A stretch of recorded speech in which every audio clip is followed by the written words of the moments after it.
Let's go over Bridget's training so we can stay consistent at home. Whenever we're working with Bridget, we want to make sure to have rewards on us like treats so that we can increase the rate of behaviors that we want to continue to see. For example, if she sits next to us nice and polite while there's distractions going on, we want to reward that behavior. We also want to use her training equipment to follow through with unwanted behavior to make sure that we decrease the rate of that behavior. So let's dive into her collars. So I know you have worked with this collar before, but just to kind of go over the details again, we are going to unhook the collar by pushing down on this and sliding it up just like that to put the collar on. That way it's sized to her. We don't want it to fit like a necklace. We want it to fit more like a watch. So then what we're going to do is we're going to push this together. We're going to put one end, squeeze it. That way all of them look lined up and they're not crooked or anything. Now, how to use this collar and when to use it. We are going to attach the leash to the D-ring. Now, what we don't want is constant pressure on the leash. We don't want constant tension. So how we're going to use it in a pop and release way. So when we have Bridget on the leash, and for example, let's talk about heel. Heel is the command for her to walk next to us on a nice loose leash. I would say most of your walks, she should be in a heel. When it's time for her to sniff or go to the bathroom, we're going to tell her free. So let's say she gets a little distracted and she wants to walk ahead of us. We're going to say no. We're telling her the current behavior. We're marking that behavior with a verbal, following through with a physical. Just a little pop and release to get her attention back on us. And then we're going to repeat the command heel. So that's how we're going to follow through using the training equipment.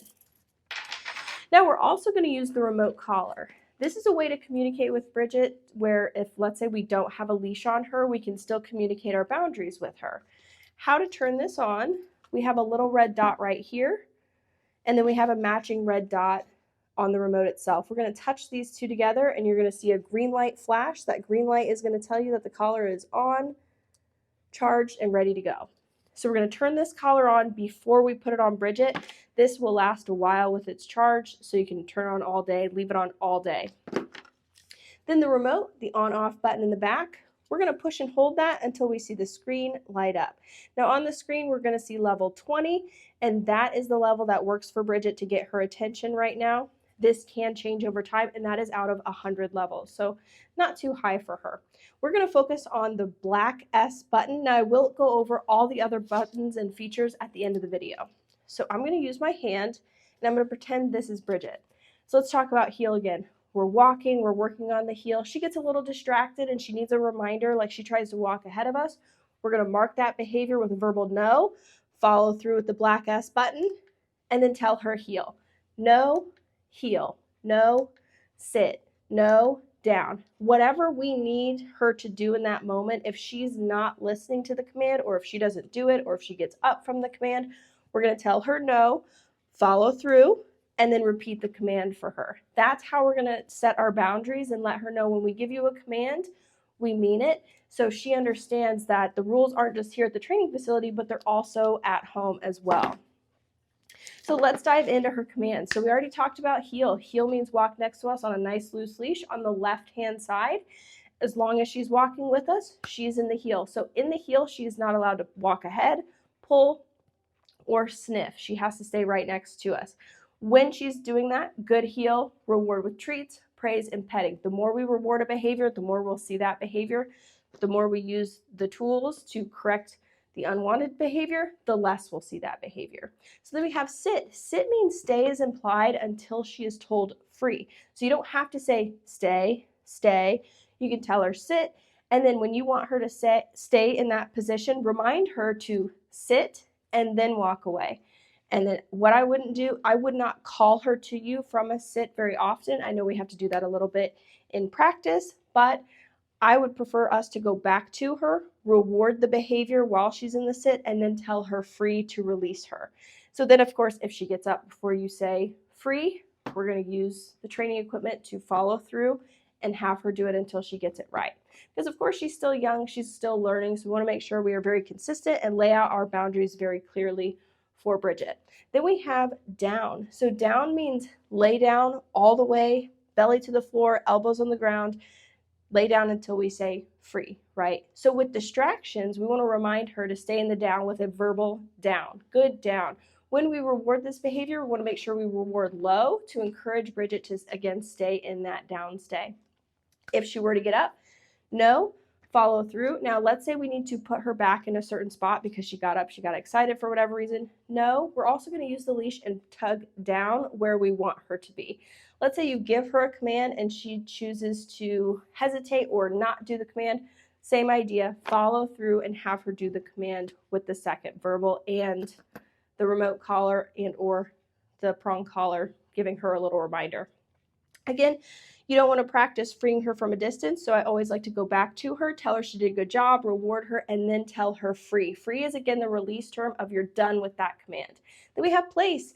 Very similar to down, she is just on a boundary. So with this boundary, she can stand, sit, or lay down as long as she stays within the boundary. So for example, if this box is place, as long as all 4 paws are on place, she is doing her job. As she can sit, stand, lay down, whatever. When we reward, we put the treat on the bed. When we release, we go to the bed, tell her good place, and then tell her free. And then if she gets off before we tell her no, follow through, remind her with the verbal command place. So it's no, place, no, place. And then we have come when called. So this command we can practice with either putting her in a sit, backing up, and calling her. Again, once in a while is fine for practice, but what we want to do is tell her free and let her get distracted so that we can call her when she's at her most distracted, because most of the time she's not going to be looking at us. What do you want me to do next? She might get a little distracted like puppies do. So we're going to tell her free, let her sniff, and then we're going to call her to us. Bridget, come. As she's running to us, we're going to praise her. Good girl. Have her sit, and then reward. We want to reward this command every time we do it because it's such an important command to have our dogs come when we call. So we want to build that reward history. A reward history is associating a certain behavior with a positive reinforcement, right?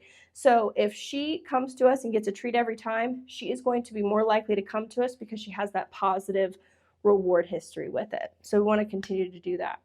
And then we have leave it. Leave it just means don't grab that. So if you drop something on the floor, tell her leave it. If she still shows interest in it, leave it. So those are her commands. She's been exposed to a lot of different distractions. Of course, she's still growing and we'll need to continue socializing her. But as far as like the therapy dog test, she is ready to go. So those are her commands. Follow through, reward to increase, follow through to decrease rates of behavior. Now we're going to show you Bridget's commands in action.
Down.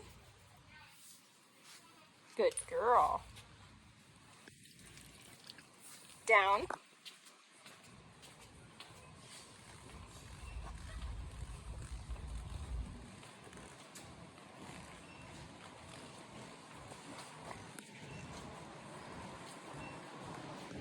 Good. Down.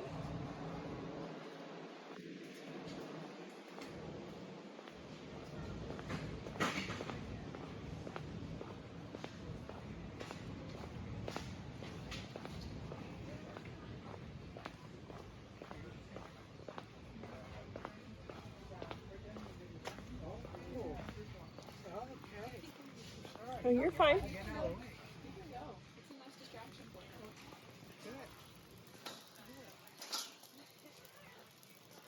Good. Down.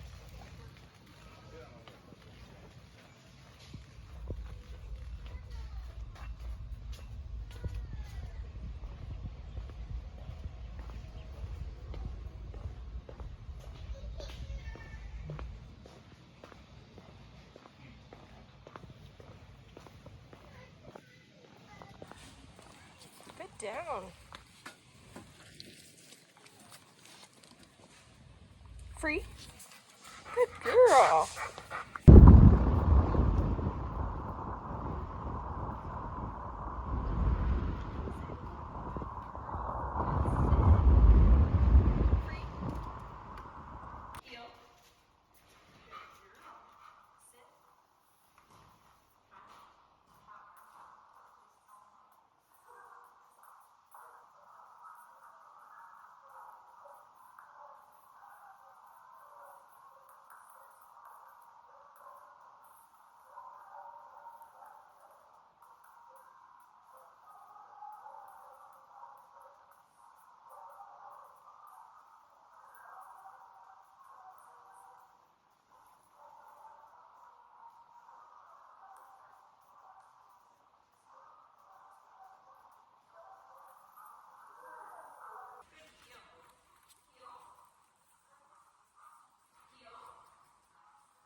Let's go over the other features of Bridget's remote collar. So we know how to turn the collar on by touching the 2 red dots. We're going to do the same thing to turn it off. So red means off, green means on. Now this collar will last about 2 days on a charge, like 24 hours. So if you do day 1, you leave it on for 12 hours, for example, turn it off at night, it'll last a second day. I would charge it probably every other night.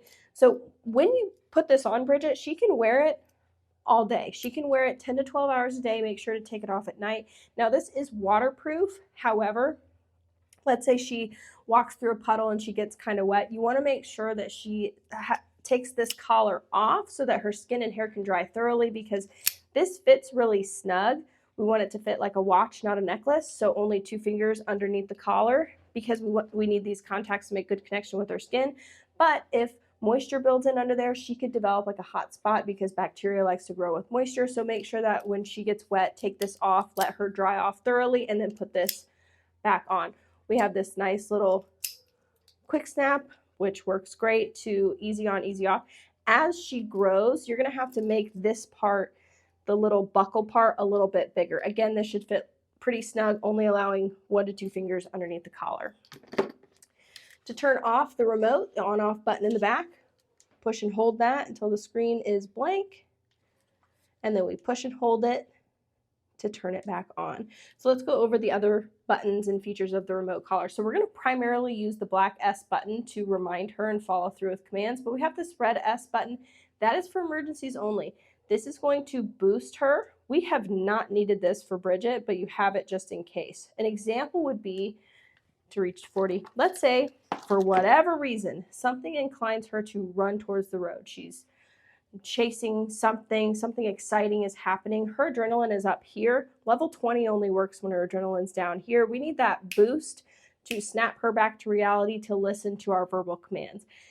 Unlikely, but we have it just in case. Again, we have not needed this level for Bridget, but you have it just in case you need it. T button over here is vibrate. So this is nice to do first before we put this on Bridget. We make sure we turned it on, because sometimes the magnet will accidentally hit twice and then the collar's not on and we're wondering why Bridget's not responding when we ask her to do something.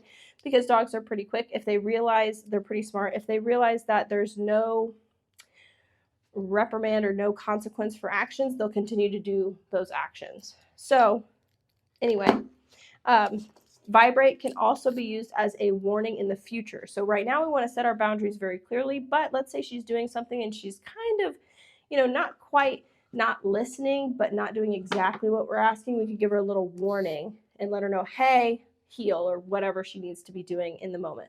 So I like to use it to make sure it's on and as a little warning in the future. Let's talk about her level. That will change. So her level right now is 20. It could go up, it could go down. It depends on the level of distractions we're working with and her maturity. As she grows up and matures, she's going to need different levels to get her attention. So how to change that? The dial right now is locked. We're going to push down and hold it until the 1D right here is flashing. That just means dog number 1. This can be converted to a 2-dog system. But anyway, now we can adjust the level however we need it. So we're going to turn it to 20.